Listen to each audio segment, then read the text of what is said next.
Señor esté con ustedes. Y con tu espíritu. Lectura del Santo Evangelio según San Lucas. Gloria a ti, Señor. En aquel tiempo, la gente se agolpaba alrededor de Jesús para oír la palabra de Dios, estando él a orillas del lago de Genesaret. Vio dos barcas que estaban junto a la orilla. Los pescadores habían desembarcado y estaban lavando las redes. Subió a una de las barcas, la de Simón, y le pidió que la apartara un poco de tierra. Desde la barca sentado enseñaba a la gente. Cuando acabó de hablar, dijo a Simón: rema mar adentro y echad las redes para pescar. Simón contestó: Maestro, nos hemos pasado la noche bregando y no hemos cogido nada, pero por tu palabra echaré las redes. Y puestos a la obra, hicieron una redada de peces tan grande que reventaba la red. Hicieron señas a los socios de la otra barca para que vinieran a echarles una mano. Se acercaron ellos y llenaron las dos barcas que casi se hundían. Al ver esto, Simón Pedro se arrojó a los pies de Jesús diciendo: apártate de mí, Señor, que soy un pecador. Y es que el asombro se había apoderado de él y de los que estaban con él al ver la redada de peces que habían cogido. Y lo mismo les pasaba a Santiago y Juan, hijos de Zebedeo, que eran compañeros de Simón. Jesús dijo a Simón: no temas, desde ahora serás pescador de hombres. Ellos sacaron las barcas a tierra y dejándolo todo, lo siguieron. Palabra del Señor. Gloria a ti, Señor Jesús. Palabra de vida, conmigo de ti, Señor. Palabra de vida, venida de palabra de vida, conmigo de ti, Señor. Palabra de vida, venida de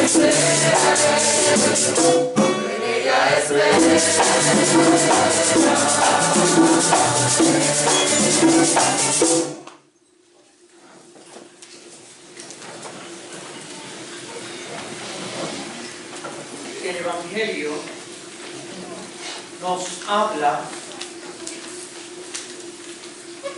de algo que todos experimentamos cuando intentamos hacer las cosas sin relacionarlas con Dios. Como decía el apóstol Pedro, hemos estado toda la noche intentando pescar y no hemos cogido nada. Pero en tu palabra echaré las redes. El apóstol Pedro se da cuenta que ante una situación como esa que estaba experimentando, una especie de crisis existencial, él descubre que las cosas hay que relacionarlas con Dios. En tu palabra echaré las redes. Se da cuenta que el ser humano tiene necesidad de la humildad de la oración. Cuando el ser humano se pone de rodillas ante Dios y reconoce que solo Dios es capaz de enseñarnos el camino adecuado para que todo sea para bien de los que aman a Dios, como dice la Escritura. Por tu palabra echaré las redes. Así fue la actitud del apóstol Pedro. Es la humildad de la oración, en el cual uno no intenta, la humildad de la oración en la cual uno no intenta imponerle a Dios el propio criterio, como diciéndole: Señor, haz esto, sino que uno, con la humildad de reconocer que Dios sabe más y sabe lo que es adecuado, Uno dice, hágase tu voluntad, así en la tierra como en el cielo. Porque, como decía un programa televisivo americano, se titulaba Father Knows Best. Siempre concluía así, Father Knows Best. Papá sabe más. En la cual se reconocía, en la cual nosotros tenemos que reconocer que Dios sabe más y sabe lo que es más adecuado para nosotros. Cuando nosotros relacionamos las cosas con Dios, las cosas adquieren un significado y una dimensión diversa. Comenzamos a entender por qué Dios nos lleva por ese camino. En tu palabra echaré las redes. Esa es la humildad de oración. No es la soberbia que nosotros tenemos tantas veces como sociedad, como humanidad, que nos creemos que con nuestra técnica, con nuestras capacidades, nosotros podemos construir nuestro futuro. Y uno lo único que encuentra es que está arando en el mar, que todos nuestros esfuerzos son vanos, que no entendemos. Solamente el que ante Dios vive en la actitud de los profetas, que decían, habla Señor, que tu siervo escucha.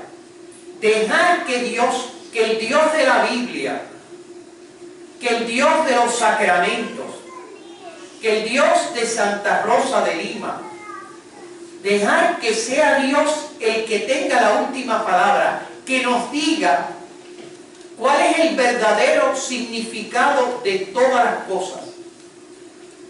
Dejar que el Dios de la Biblia, que el Dios de los sacramentos, que el Dios de Santa Rosa de Lima sea el que nos marque el rumbo, es la actitud de la humildad de la oración. Pero nosotros nos encontramos con una sociedad que nos dice que tiene que haber separación entre iglesia y Estado. Sin duda, la iglesia cree, porque así se lo enseñó Jesucristo, como nos da testimonio la Sagrada Escritura, en la que le enseñó a sus discípulos, dad al César lo que es del César y a Dios lo que es de Dios, enseñándonos que hay dos ámbitos distintos y que la separación de iglesia y Estado supone que el Estado reconoce que hay un ámbito de la actividad humana en la cual él es incapaz, pero a la vez reconoce que ese ámbito en el cual el Estado es incapaz nos tiene que llevar a nosotros los creyentes a reconocer que en las cosas de Dios, en aquello que mira a Dios, la iglesia tiene su misión para ayudarnos a cultivar esa relación con Dios, ayudarnos a cultivar esa relación en la cual el ser humano se dignifica.